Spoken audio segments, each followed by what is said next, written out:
AI is a remarkable tool, and it can certainly be used and implemented in IVF to improve patient outcomes. Our goal is to create a more global registry in which we can capture a comprehensive pool of data.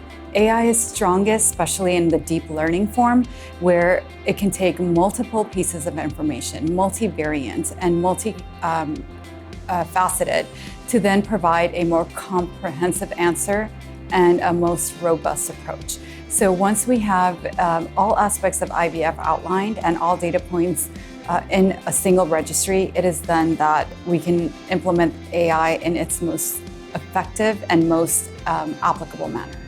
AI has been used in IVF since 2018. So in the last 5 years, it's become more prominent. Before that point, AI was generally used in data analysis in IVF studies, but more in real time, it's been used since 2018. I can only see in the future, AI has a strong place to remain within the field.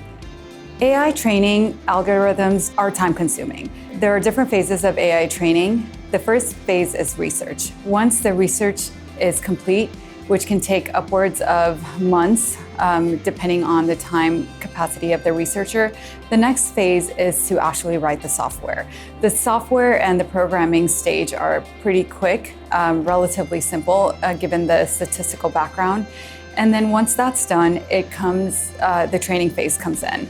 There should be known samples of positive values that the algorithm is trained with, because they are then identified as positive.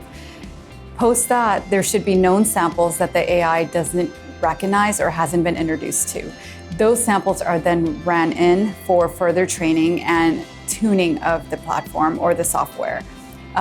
Once that's done, then it's ready for implementation and validation. So I would say, as far as time requirements, it can take 6 to 8 months to train a software that is most robust, given that you have the proper skill and technicians that are backing it up.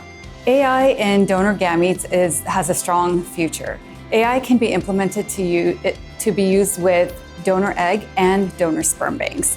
And the goal is to use a centralized registry or a global registry to then encompass a more complete and comprehensive data set to include all parameters that go into IVF, to then assess every aspect of outcome. It is only then, when we have this multifaceted approach, which we can then truly get to a point where outcomes are not only improved, but are more efficient, which are efficient on the side of the donor, but also on the side of the clinical practices.